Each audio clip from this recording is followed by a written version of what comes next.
I think I put too much of a premium on being likable. I am a likable person. I don't have to work so hard about that. I like other people. I truly have good relationships.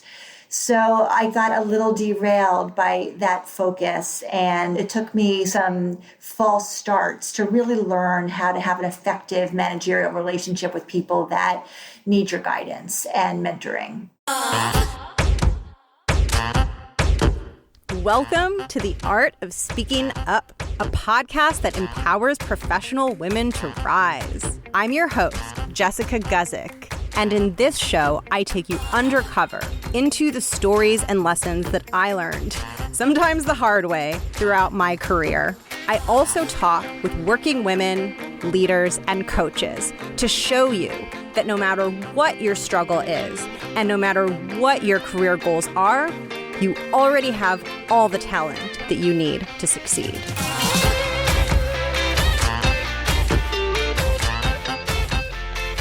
Welcome to the show. Thank you so much for tuning in. Today's episode covers a lot of the topics that I love talking about, topics like the struggle to be assertive and career advancement and all of my favorite things. But I think one of my personal favorite takeaways from the conversation you're about to hear, and one of the reasons that this conversation made me feel lighter and a sense of relief, is because today's guest talks all about the fact that our career paths can be unpredictable, that sometimes we're not always moving forward in a perfectly straight line, and that that's okay. And this conversation really helped me lift some of the burden of having to have everything figured out and all of the perfect steps planned. And if you're someone who has a sense of what you want for your career, but you're not totally sure, and sometimes it stresses you out, I think that you'll really enjoy this conversation. And I think that you'll be really inspired by today's guest, Amy. We talk all about her corporate career, and she shares all of her wisdom and learnings from the success that she's had there. And she also talks about a huge pivot that she's made recently in her career as the founder of her own startup. She has created an incredible product, which you'll hear us talk about in the interview and which I'll talk more about in the outro. But it was so inspirational for me to hear her story and hear how she built a very successful corporate career and at some point made a big leap and a big move to go pursue her dream and build something that she wanted to put out in the world that meant so much to her. And it was really a joy for me to talk with her. She shares so much helpful advice. She is really, really well-versed in the topic of women in the workplace and the topic of confidence and the topic of how to show up in a way that makes us feel good, but also advances our careers. So I think that you will really enjoy this one. I'm excited for you to listen to it. I have a couple super quick announcements before we get into the conversation. The first one is that for the foreseeable near future, the podcast is going to be coming out every other week instead of every single week, mainly for purposes of my time and sanity. It was a big challenge for me to put out a show every week, and I'm giving myself a bit more time to work on each episode. So I hope you'll stick around, and I promise an episode at least every other week, and maybe sometimes more. We'll see how things go. And the second thing that I wanted to share is I'm going to be starting a newsletter pretty soon. I've been doing a lot of writing in the background of the show, and there's actually an episode coming up later in this season that's a piece that I wrote that I'm going to read. And I want to share more of my writing with anyone who's interested. And so I'm going to do so on the show via solo episodes that are my writing and via email. And so if you're interested in receiving reflections or thoughts or things that I've written via email, you can sign up in the show notes. I'll put a link down there.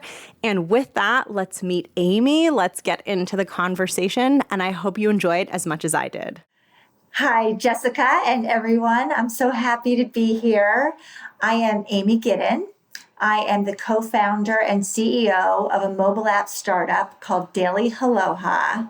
But that is quite a departure from the long and windy path it took to get here.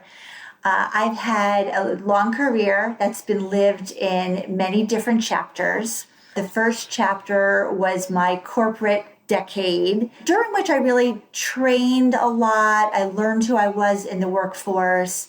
I learned how to manage people, and I developed a skill set. So that was chapter one. Chapter two was quite different. I was raising young children, And I was working more flexibly. I was consulting. I was wearing a lot of hats and doing a lot of juggling.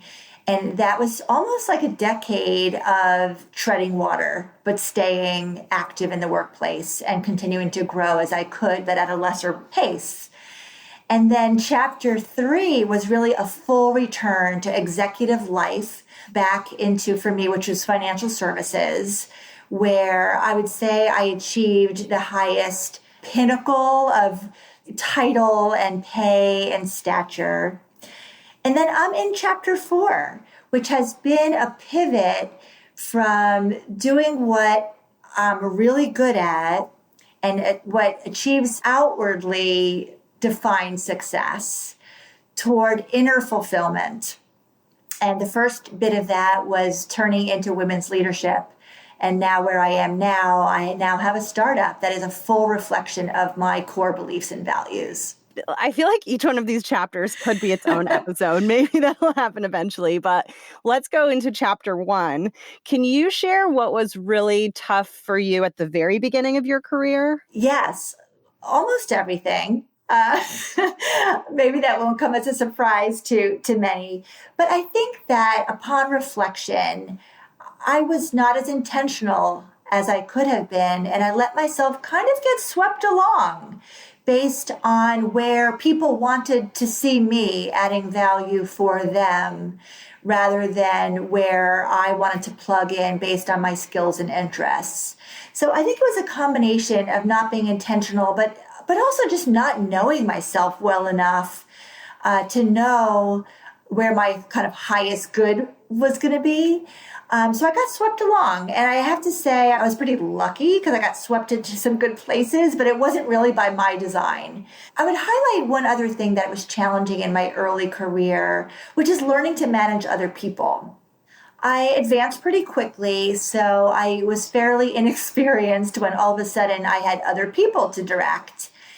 And I was so aware of my youth that I think I put too much of a premium on being likable and like one of the gang versus being a really clear, direct leader. I am a likable person. I don't have to work so hard about that.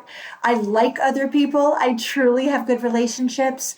So I got a little derailed by that focus, and it took me some false starts to really learn how to have an effective managerial relationship with people that need your guidance and mentoring. I relate to that so much. And like, I want to kind of share with you sort of how I've experienced that and just to get your point of view, because I think this is something that a lot of people, so many people probably feel or have experienced or will experience in their careers. There's kind of the authentic version of you. And like when you're being authentic, it feels good. And then the version that's too nice actually doesn't feel good, even though you're like thinking it'll feel good. And then the version that's also trying to be the way you think powerful looks also doesn't feel good.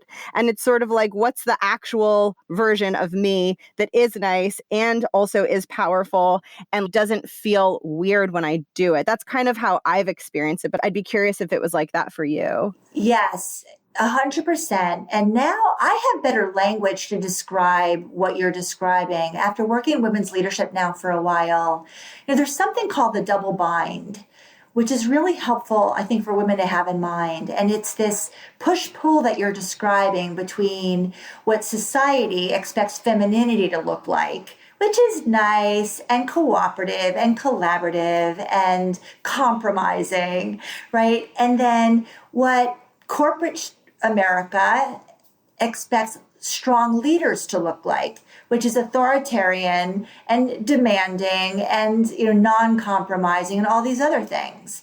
So for women, we have this little razor thin edge that we can navigate often between what's expected of us as women and what's required of us as leaders. So we're not crazy to be struggling with this. I mean, the struggle is real, right? So that's part of the answer. We really truly have organizational, navigational challenges based on these workforce dynamics. Having said that, there's also just the process of figuring out who you are authentically, as you say, in the workplace, where you can bring your authentic self to work and feel like you're being true to yourself, you're being the leader that you know you're capable of, and you're inspiring others as yourself.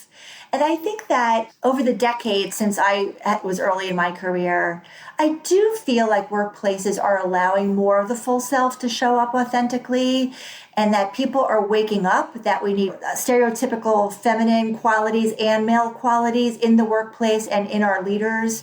So, I'm hopeful that we can bring our full selves, and all of those qualities are going to be accepted and in fact, not only accepted, but embraced. I'm hopeful as well. And let's fast forward all the way to chapter 4, which is a very exciting one. But I love asking my guests kind of what is their thing now that they're working on, like their next goal for personal/professional growth.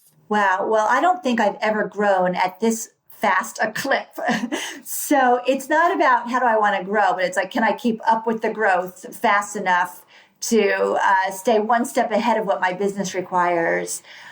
So, pivoting from large and mid-sized organizations where there's some structure and some resourcing and some blueprints for how things get done, to a startup where whatever structure there is comes from me, whatever blueprint there is comes from me, is really unsettling. And I feel like I've gone from playing to my strengths to playing to my values, which on the one hand feels pretty amazing. But on the other hand, there's a lot of, skill development that I need every day. But it's thrilling. I mean, it's completely unnerving and completely thrilling and energizing at the same time. That's incredible. And we're going to get into some of your corporate experience as well, because a lot of the women who listen to this show are in that world, and you've had so much success there. So I basically want to milk you for all your insights so that anyone who's listening who wants to emulate your path can take all of your wisdom, and hopefully we can use it and apply it. So I want to talk a little bit about advancement and promotion. Can you give us a sense of how many times you were promoted, or how many levels you've held in your career, and how many kind of steps you've climbed up the staircase? Sure. In this first decade, chapter 1, I was promoted, every year and a half or so. So I would say probably a half a dozen times, or maybe 5 or 6 times in the 10 or 11 years. And part of that was due to my success, and part of that was I was in high growth companies that needed people to keep moving up. So it was a little bit of luck on top of hopefully some hard work and diligence. But I was able to experience promotion, which was great to have my work recognized. But also it's a perpetual challenge, to keep moving up, because each time put me, in another level of discomfort. So it was great, and a heady experience and a real learning curve. You're a really nice example of someone who's really moved forward and had a lot of success, and it wasn't always comfortable, but I do sense that you go into things with a really open mind. That's just the feel that I get from talking with you. I think you have to. I think one must. The strongest leaders I know are insatiably curious, and they have enough trust in themselves to not have the answers. And the task instead is to surround themselves with the best people they can find that bring all the expertise to the table that's needed and that complements them personally. Now, it took me a while to get there, right? Because in the beginning, for your career, I think you feel like, I got to have all the answers. I need to know everything. I need to, know more than everybody else in the room. I certainly suffered from that. And it was a learning experience for me to realize that that's not only not required, but it hampers your personal development and your ability to take on new challenges. At some point, you can't be the smartest person in the room anymore. It's hard. I mean, I've really struggled with that. It kind of sometimes feels like an in-between space where either you don't know the answer or you don't have the answer yet, like being in that gray area or being in something that's a little bit above where your capabilities can take you to. And I think I know sometimes there's a tendency to avoid things like that. It can feel very, very scary. And there's like this temptation to stay on the project, stay in the situation, stay with the people that you know, like you're very successful with. But I think it is so important to just like, sometimes I think about it as building up your tolerance for discomfort. Just because you decided to do something bold or new or different, it's not going to feel uncomfortable, but you're like, all right, it's just going to feel a little bit uncomfortable. I'm going in to get a root canal and I'm just going to do it. I totally agree with that. I mean, I kind of have a love-hate with the phrase fake it till you make it, but there is some truth in that. I mean, I would go so far as to say if you're never uncomfortable, you're stagnant. I mean, I feel that strongly about it. I think it's a process of building faith in yourself that you can be in an unfamiliar situation and figure it out. And that, honestly, that faith comes over time and having some successful experiments, right? So it's great if you can try that on a small scale, be a little uncomfortable, figure it out. And then that goes into your personal reservoir of confidence. Like, okay, I can figure this out. And then you take bigger leaps of faith until you promise things that you've got no idea how you're going to deliver them. And you pull the rabbit out of the hat because you just know you'll figure it out. So, baby steps, get a little, it's like learning to swim. You start in the shallow end, only take on a little bit of discomfort. And then once you have that faith in yourself that you will figure it out and discomfort means you're growing, you'll just take bigger and bigger leaps. I think that's so true. That's been my experience as well. And would you be able to share some advice or some tips with anyone listening who maybe is interested in advancing and cares a lot about their career path, but hasn't been as intentional as maybe they could in terms of being like, okay, I want to be advancing. I want to get to bigger things. What would you tell someone kind of based on all of your years in this world and all of the success that you've achieved during that time? I think this is another sort of tightrope for all of us to walk between comfort and discomfort, known and unknown, and present and future, which really comes to play here. I generally believe the best path to advancement is doing a stellar job where you are. That's particularly true if you're staying within the same company. I've certainly met lots of people where it's so clear that they're halfway in and halfway looking for their next thing. And as a leader, managing a person like that, I'm not that inclined to be overly supportive because, be where you are. Having said that, you do need to be intentional and you do need at all times to pick your head up. I think one of the traps women can fall into is head down too much. We can be perfectionistic, over-deliver, focus a lot on quality, being the smartest person, doing the most, and we don't pick our heads up to look what's on the horizon. What we do instead is wish that the promotion fairy will just recognize our hard work and tap us on the head with that magic wand and say, voila, promotions, and which we know doesn't work. So again, I think you have to do a great job where you are, but scanning the horizon in two ways. One is to constantly be looking for what you want, the intentionality of where do I want to grow, where do I want to expand my network or my skills or my functional knowledge, etc. But also scan the horizon for what's next in my company or in my industry. Where are the opportunities? People get promoted often because they are seen as part of the future, not just part of the past. So if you're doing an amazing job, sometimes it's even hard for a manager to want to support a promotion because you're so indispensable where you are, right? So, you want to do that stellar job, but you also want to be positioning yourself as integral to the future of the company. So again, it's this combination of head down, head up, and doing a stellar job at what you're working on now, but positioning yourself as integral to the future of the company. I really, really like that. And I think the idea of looking up and looking outside, looking at the industry and just looking more broadly at where your organization is headed is so important. And I know for me, I almost sometimes would have these thoughts of, well, that's not for me. I just need to do my job. And it almost was like, oh, I'll do those bigger things when I'm more senior and later and later. And then I kind of realized I was later is like never going to happen. You just sort of, if you're not the type of person that's like naturally doing that, you have to give yourself a little push. And I think also if someone's listening to that and being like, am I supposed to do that in my role? Should I be doing that in my role? Should I be looking around? I guess my opinion is the answer is always yes. If you can think of a way to do it and find a way to do it, I would say don't discount that and say like, well, that's not for me. That's not for my role. You never know where that kind of initiative can lead you to. I really agree with that. And I can give you an example from my own career.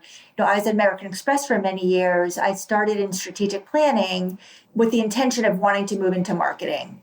Why? Because American Express is a great brand. Most of the companies in marketing. It just seemed like the thing to do. What I wish I had done is spend time with people in customer service and operations and product development and risk management and international. I probably would have taken a bit of a different turn. I didn't look out, enough. And, it's not only kind of scanning the horizon for what's happening in my company, my industry, but it's actually networking. And I know that word is, we'd love to hate it or hate to love it or whatever, but substitute whatever word you want there. But ask people to coffee in your company and say, hey, I'd love to know more about customer service operations, or hey, I'm really, curious about, what happens over on the fifth floor because it's a black box to me.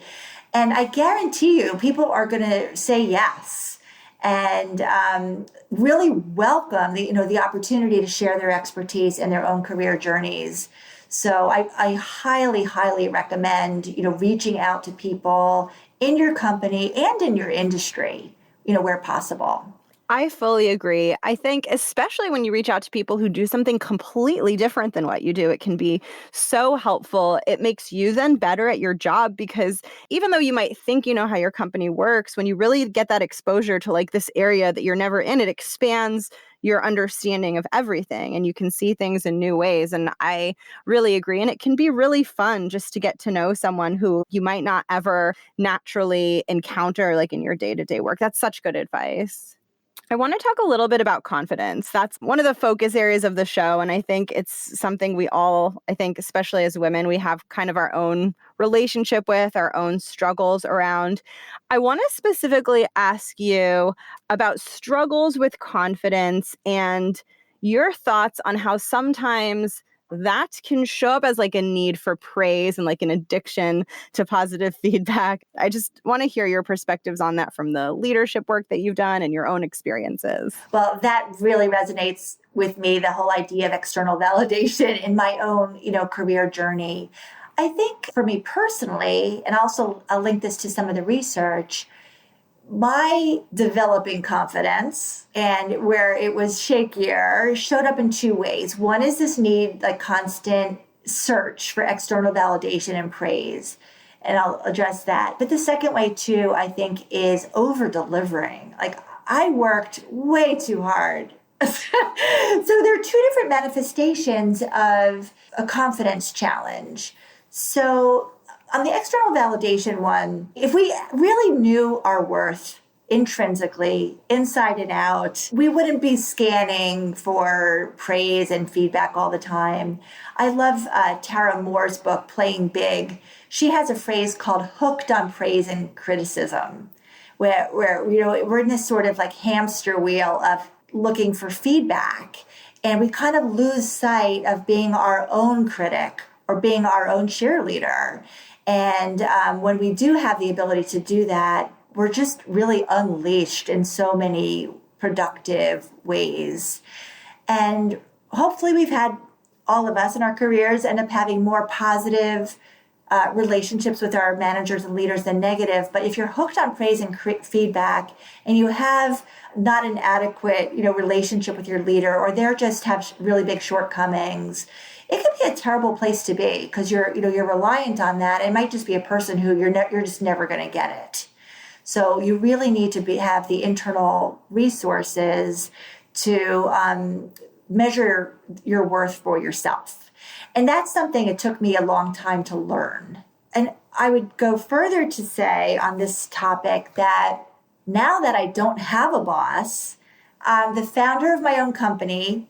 I boss myself, and it really drove home how important this issue has been to me of getting feedback all the time, because I wasn't getting any. I've had to be completely self-directed. I've had to congratulate myself, challenge myself, decide for myself whether I put in a good day's work or whether I'm prioritizing the right things or all of that stuff. And some of this discomfort we've been talking about, I realized came from no one patting me on the head every day. It let me reflect back on my career and really understand the critical role that's always played for me, that whole kind of external validation feedback loop. So even now, after decades and decades of work, I'm really just now cutting that cord because I've had to, and having a full understanding of how operational that's been for me. That's so interesting to me, like this idea of it being exposed because you're ultimately the very chief decision maker, and this idea of like not having someone to do that and having to do it for yourself. Did it feel unnatural, and how have you eased into doing that for yourself over time? Yeah, part of it felt natural and part of it felt like a real departure. I've had big jobs. I've had to be very self-directed. So being self-directed's never been my challenge, or being structured in my work, or, so that part felt completely natural. And it felt amazing to be doing all that self-directing for something I care so much about. So that part was natural. It felt rewarding. All of a sudden, all those good skills I had were put in service to something that I couldn't care more about. Like, that was lovely. But, looking around at the end of the day, after putting in a long day and doing hard work and wondering who was going to commend me, that part was like, wow, crickets, that's who's commending me. And I really had to learn to just feel good all by myself, for the own effort I put in. Even if it wasn't showing up in results quite yet, I had to be proud of myself, happy for the effort I put in, recognize for myself that I've done some really hard things, take stock of what I've accomplished all by myself, not because I'm putting it down for a performance review, right? And that was uncharted territory for me, and has been something I've had to learn to do for myself. It's just so powerful because I think a lot of us, I can speak from my own personal experience. We, first of all, we're not always forced into situations where we have to do that the way that you kind of have been in this new world. And I think we often don't do it because it's kind of scary in a way. It's kind of getting to know yourself, building your bond with yourself. And I think that can feel almost vulnerable in a way. And it's almost like, am I good enough to reward myself? Am I good enough to believe in myself? And sometimes it's easier to just avoid those questions by just trying to be so perfect and getting it from other people. So you're like, oh, well, I don't need to look at my relationship with myself because everyone likes me, so it's fine. And I think it's vulnerable, but at the same time, I would guess that it's so empowering when you really slow down and say okay, how do I feel about how I'm doing? You're right. We don't often sit with ourselves in that way, right? If we're constantly getting feedback all the time in every corner of life, from your boss, from how many likes you have on your Instagram, from the world is just full of feedback at every turn. And it's made it very easy for us not to sit with ourselves and kind of take stock of, how am I doing here? How do I feel like I'm doing? Am I measuring up to my own expectations of myself? And how does that feel? And I think it also goes into this other part that I mentioned about how this lack of confidence showed up for me, which is over delivering. So a lack of sort of taking stock of my intrinsic value meant that I was putting all my value in my output. My value was how much I could do, how much I knew, what I was delivering, not just who I am as a person and my capabilities and my temperament and my relationships. And just, again, it's sort of like taking stock of your intrinsic value. I wasn't doing that. My value was only how much I was delivering and how good it was and how much I was outperforming and all of that. So I think that's another little trap when you don't feel like you don't just sit with yourself and feel just this deep sense of worth, right? That you're just on, again, constantly having to prove it again and again and again. And you can get really burned out doing that. I think the end of that little journey is to say, I can be wrong. I can have a bad day. It doesn't change my value, my worth, my ability to contribute. And sometimes 80% is good enough. Yeah, I think as women, it's very hard for us to find the source of worth within us that feels like really true and feels like truth for us, because we're like bombarded with this whole spectrum of where we're supposed to get the worth from. And so it's almost like we, at least I feel this way, never really had an opportunity to have a blank slate and say, like, what is important to me? What do I value? And how do I want to cultivate that within myself? Or how do I get to a point where I feel okay with myself? Because we've been given this list of 500 things repeated over and over. We see it everywhere. Like, this is how you are worthy as a woman in the culture that we're in. And it's just so much noise. It's really hard, I think, to turn that off. And then I don't know if you relate to this, but I think then there's also, if you are someone who is naturally ambitious and you're like, okay, I want to sit with myself, be okay with myself. And then there's this like part of me that wants so much and wants to do so much. And like, that's real too. And it's, for me, it's an ever evolving journey, figuring out how all these pieces fit together and what feels right and what feels like the truest expression of myself. I think that's right. I love that you said the word ambition, because what I'm describing, and I think you too, about feeling your own value and worth does not mean that you don't want external recognition for your accomplishments, right? So it doesn't mean that that needs to be enough. We're all ambitious. It just, that ambition can show up in so many different ways. So it's through self-knowledge and valuing yourself that you give yourself permission to be ambitious in any way you want. I mean, it could look really different for all of us. And for some of us, that might be achieving a certain level of distinction and recognition in your field that comes with title, comes with compensation. And you go, girl. Like, that's awesome. And we need women in these positions of power and influence and authority. And if that is your ambition, there's nothing to be, there's no shame in that at all. So I think it's this blending of knowing your worth, knowing yourself, making sure the path you're on is ambition as you define it, and that you are also getting externally recognized for your contributions. I mean, I think it's all part of this, mosaic that you're talking about. Yeah, for sure. And then maybe also permission to be confused, permission to not know, permission to like think you wanted something and then get it and then realize that you didn't. All of that uncertainty and all of that in between stuff. For me, it's hard for me to accept that within myself, but the more I do, the happier I am. It's a challenge for me every day. I love that you said that too, because just being farther along in my career, I just have the benefit of more data points. And I've taken on things that were really uncomfortable and at the time felt like a misstep. I've also certainly had times where I didn't know what the right or next step should be or could be.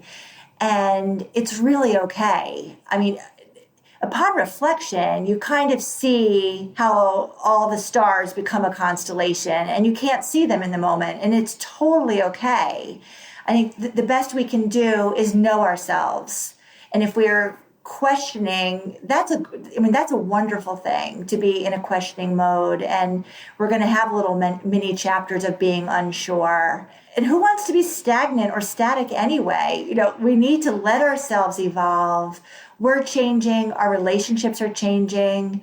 The nature of work, what work looks like, is changing, and our world. If we none of us can afford, to be static.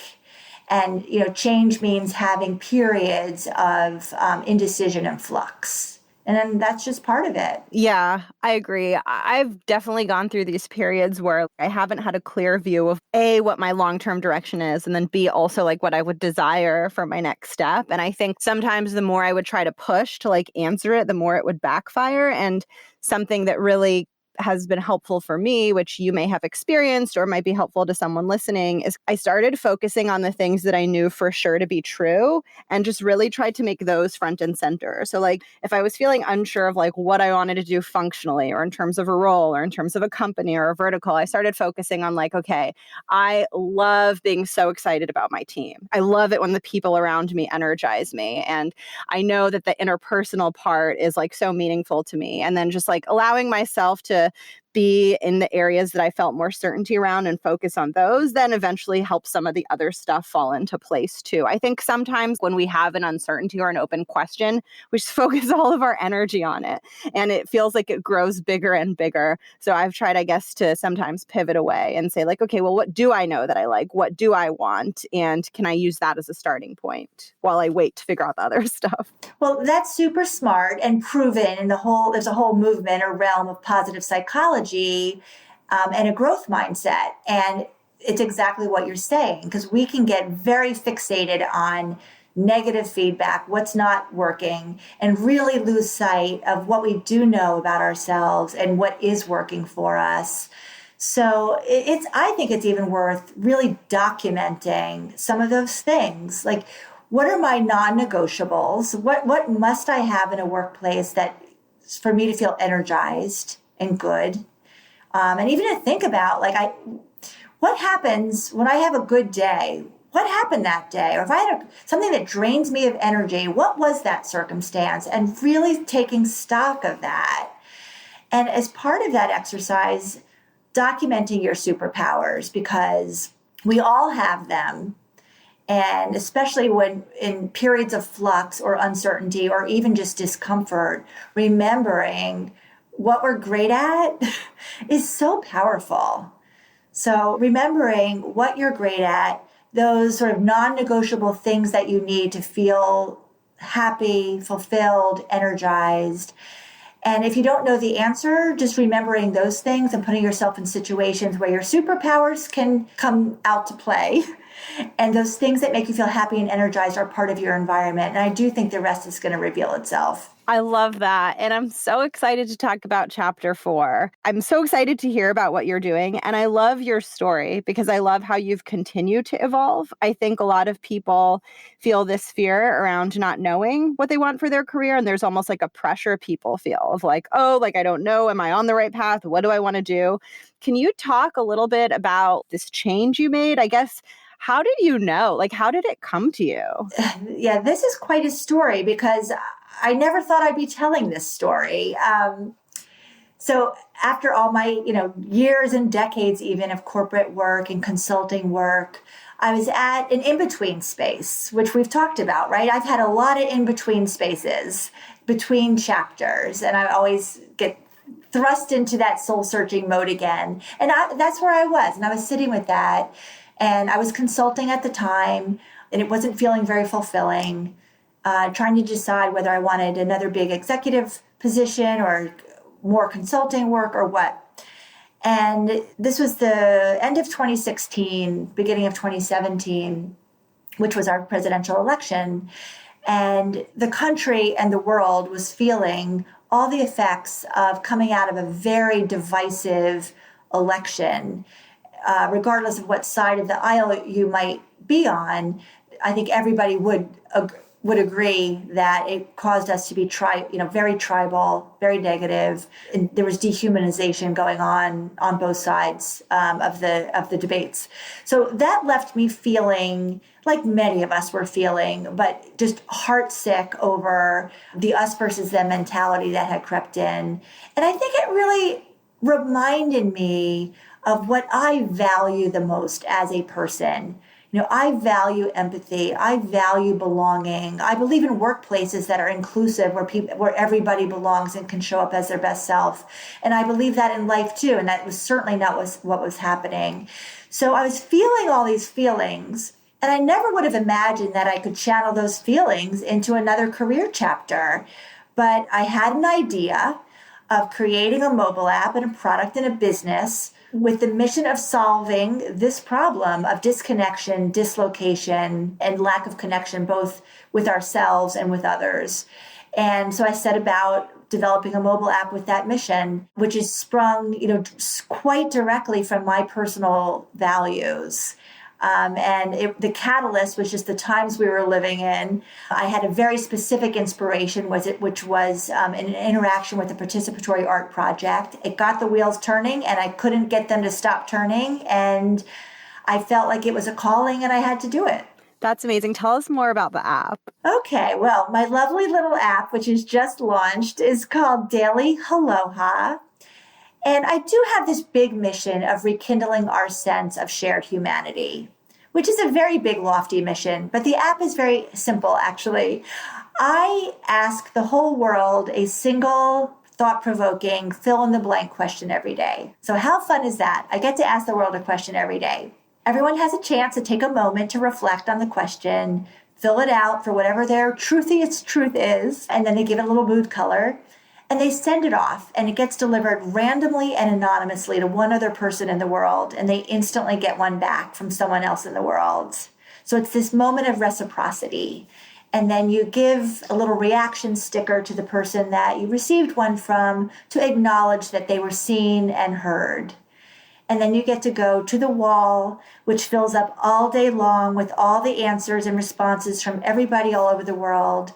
And you get to sort of connect that moment of reflection that you had up with all the reflections from all these other anonymous strangers that are in the app. And it's a chance to broaden your perspective and be on a platform that, unlike social media, is not reactive. It's a place to sit with yourself and then hear from others in a place that's non-judgmental, no popularity contest, just perspective taking. So it's a 2-minute daily ritual, I call it, of reflection and connection. The feedback that we're getting is that people really appreciate having that mindful moment served up to them in a pretty fun and delightful way. And I'm thrilled that people love it for that. But again, my bigger ambition is that this reflection that we're all doing together gives us this sense of shared humanity and that we're all in this together after all. I got chills while you were explaining how it works, and I'm so excited. It just feels like such a antidote to like some things I've been struggling when it comes to like the addictiveness of social media and all that. I don't know. It just feels so in the other direction in such a good way. That's incredible. Well, that's baked into the design. I mean, it's actually kind of fascinating how the design happened, because I explored participatory public art projects. I was like, here is something that unites anonymous strangers in a moment of recognition. So I decomposed them to see how they work. What is it about these things? Whether it be a sticky note wall or a chalkboard, they're very simple. But you can't help but pass by and participate and feel kinship with all the other people that participate. So as I was exploring those and figuring them out, I was like, wow, what makes these work happens to be the opposite of social media. They're free of judgment. There's no feedback loops. There's no social validation. There's no popularity contest. There's no leaderboards. It's just everyone shows up and they can be completely authentic and vulnerable because there is none of that stuff. So I didn't set out to be an antidote to social media, but as it turns out, what does help in the physical world to make us feel this sense of shared humanity is what's not working in social media today.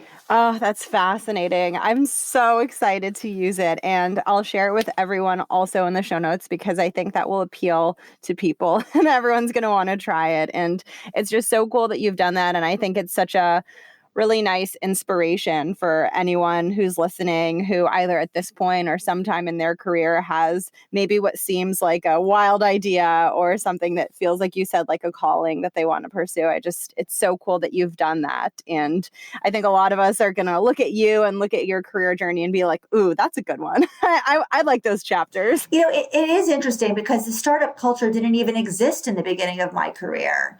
So starting with a startup was never even an option for me, really. I mean, of course, there were startups, but there was no tech and all of that. So, my path went from big corporate to middle-sized company to small organizations to startups. So it went down a very interesting funnel, which is not to say it can't go in the other direction, because there's a lot of corporations now or big companies that are like, how do we bottle up that innovation and energy that happens in startups that we're desperately needing in our corporate environments? So I really love the fluidity that now exists between startups, mid-size, large size, and up and down that chain. So I think the opportunities are really exponential right now, and that wherever you find yourself right now is simply a chapter, and the skills that you're learning and the expertise that you're developing can be parlayed into bigger or smaller companies up and down the chain. It's such a relief to think about it as chapters. It takes the pressure off because it's not like there's only one. It's like, oh, there's going to be a few more, so it's all okay.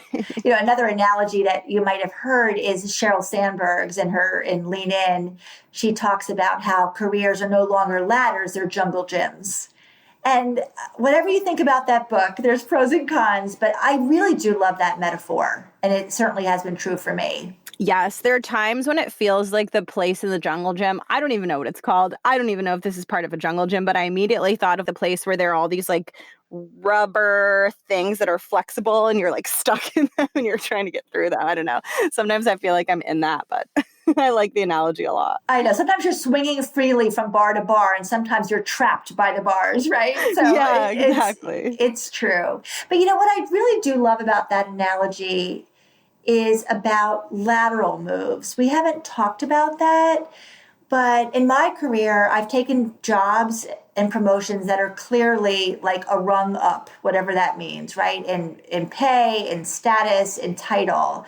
But I've also taken several lateral moves because I'm pursuing something that interests me or that I want to learn about. And I'm certainly willing to step sideways for my own personal growth and development. So for that reason, especially, I love the jungle gym analogy. Yeah. And even if we all knew exactly what we wanted to do and we never switched paths, just to think that something can be linear is put so much pressure on it. And it's also just so unlikely. And I really agree that we might find an interest that's different, and moving sideways is going to feel so good because that's what's right for us at that point. And with that, I'm going to go into the closing questions. The first of the closing question is about the title of the show, which is The Art of Speaking Up. And I love to ask every guest to share what speaking up means to them and why they think it's important. I love that your show is called Speaking Up. And it did take me a while, as I've talked about a little bit, to find my voice. And now I really see the benefit more clearly than ever about speaking up. I think from a couple different vantage points. One is that what's the point of not? It feels pretty crummy to be bottling a lot of stuff up inside.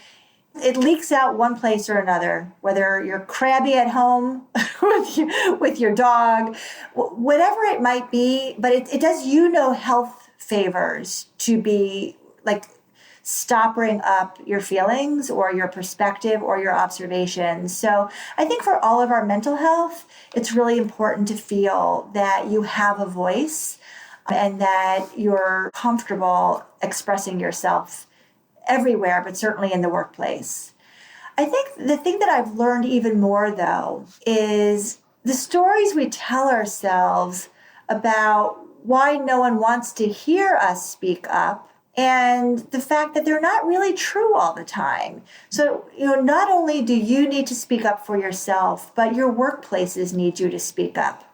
I can't tell you how many times I've felt really reluctant to voice something. And that something could be a dissenting opinion in a meeting full of people. It could be giving somebody constructive feedback that feels very uncomfortable. It can be all sorts of different contexts. And I'm aware that, I'm wrestling with being really clear with my feedback or with my point of view. And then I've gotten over the hurdle. I've spoken my mind. And I've seen that it's a relief to people who might have been thinking the same thing. It's additive to the conversation.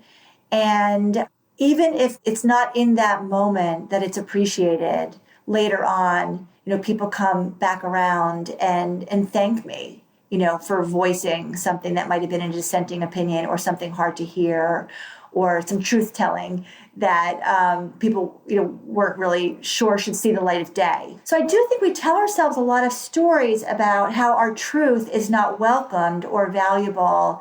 And with practice, I think you find that they are just stories. And there's a lot of value to us, not only, our own well-being, but to the people around us in speaking our truth.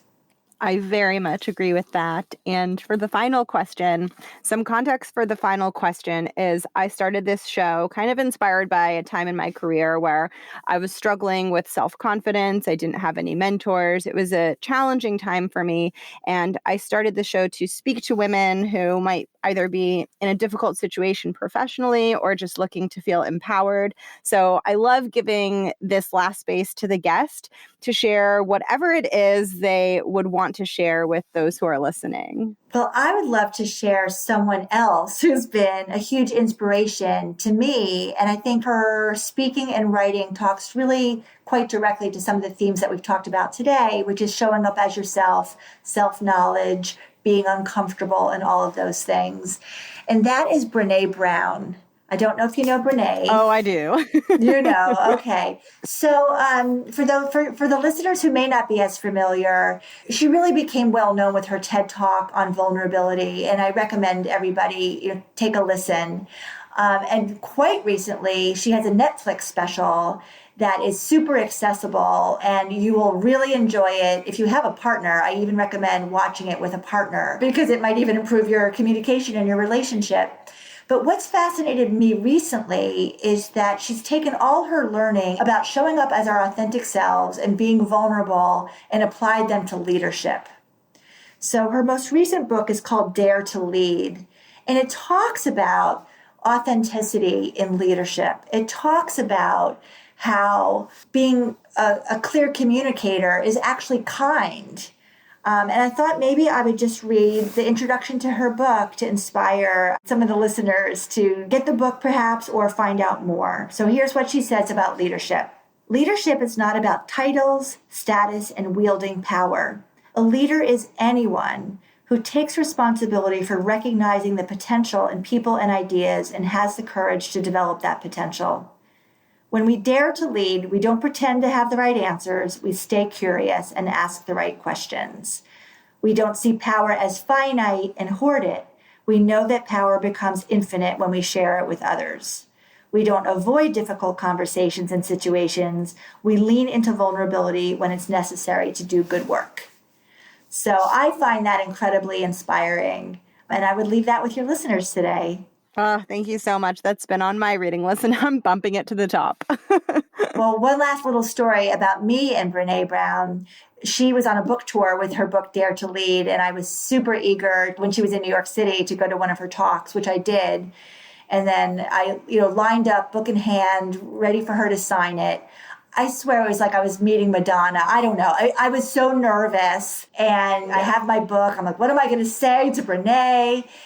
And I'm so nervous. I give her my book, and I'm just saying, thank you. You're my spirit animal. Which is the most ridiculous thing to say.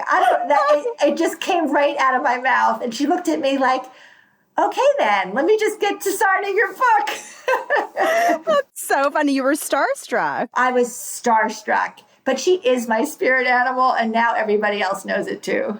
Oh, that's so funny. Well, you got it out and you shared it with her. So not entirely a bad thing. That's so funny. Thank you so much, Amy. So welcome. I really enjoyed talking to you. Thanks. Thank you so much for tuning into my conversation with Amy. After recording this interview with her, I had a chance to meet her in person, and it was wonderful. And she is such an uplifting and inspirational person. And I have to say that after I did this interview with her, I downloaded her app, Daily Haloha, and I loved it for a lot of reasons. It gives you kind of a prompt for the day, so it's almost like a question or a fill in the blank, and you fill it in with whatever your answer to the question is. So they're mostly reflective questions that ask you things about your life and ask you to reflect upon your values and things that have meaning to you.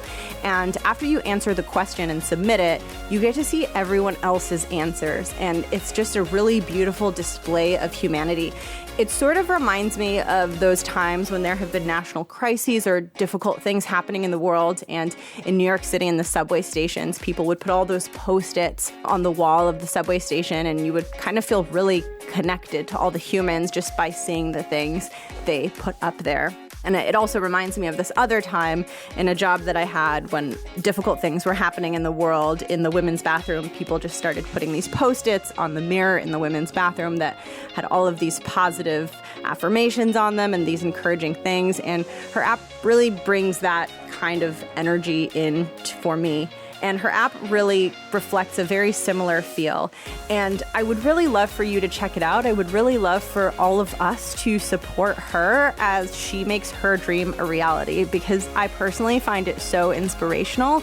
And I would love for us to all check it out. And if you like it, maybe leave it a rating in the Apple App Store, which I rarely rate my apps. But if you do use Daily Haloha, I think you will find that it is really special. And feel free to reach out to Amy and let her know what you think. I know that she appreciates the feedback, and this is something that's really near and dear to her heart, and like I said, really inspires me.